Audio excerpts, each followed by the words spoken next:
নবীজি বলেছেন একটা ঘাটে, একটা পানির ঘাটে বাঘ এবং হরিণ একসাথে পানি খাবে, কেউ কাউকে কোনো ক্ষতি করবে না। পৃথিবীতে জুলুম বলে কিছু থাকবে না, ইনসাফ ন্যায় কায়েম হয়ে যাবে। এরপরে ঈসা আলাইহিস সালাম 40 বছর বেঁচে থাকবেন। 40 বছরের মধ্যে তিনি বিয়ে করবেন, সন্তান হবে, তার মৃত্যু হবে, তাকে দাফন করা হবে আমাদের নবীর কবরের পাশে। এবং তিনি যখন ইন্তেকাল করবেন তারপরের মানুষগুলা আরো জঘন্যভাবে খারাপ হওয়া শুরু করবে, এর রাস্তায় দাঁড়িয়ে জেনা করবে।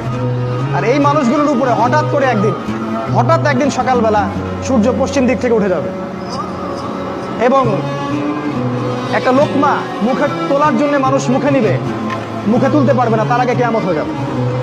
পানি খাওয়ার গ্লাস উঠাবে, পানি পান করার আগেই কিয়ামত হয়ে যাবে। দুজন ব্যবসায়ী কাপড় এক্সচেঞ্জ করবে, একজন বিক্রি করবে, একজন দেখবে, এই দেখতে দেখতেই কিয়ামত হয়ে যাবে। একদম মুহূর্তের মধ্যে একদিন কিয়ামত হয়ে যাবে ওই মানুষগুলোর সামনে। এগুলোর সামনে হতে যাচ্ছে, আমাদের হাতে বেশি সময় নাই কথাগুলো বলার, এই কারণ হচ্ছে সময় কম। তো এখন এই অবস্থায় একজন মুসলিম হিসেবে আপনার করণীয় কি? আমি কয়েকটা পয়েন্ট আপনাকে বলতে পারি 5 মিনিটের মধ্যে। এই কয়েকটা পয়েন্ট যদি আপনি একটু মেনে চলেন, ইনশাআল্লাহ আপনিও শেষ জামানায় সফল হবেন ইনশাআল্লাহ। যদিও বা এই জামানায় সফল হওয়া খুব কঠিন, খুবই কঠিন। নবীজি বলেছেন ঈমান ধরে রাখা এত কঠিন হবে যেমন হাতে আগুন ধরে রাখা কঠিন হয়।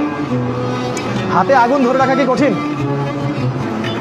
দেখেন, আমরা যারা ইসলাম ফলো করছি, আমাদের ইসলাম পালন করতে যদি এরকম কষ্ট না হয়, বুঝতে হবে আপনি সেই প্রকৃত ঈমান ধারণ করে নাই, যে ঈমান ধারণ করলে হাতে আগুন আপনি অনুভব করতেন।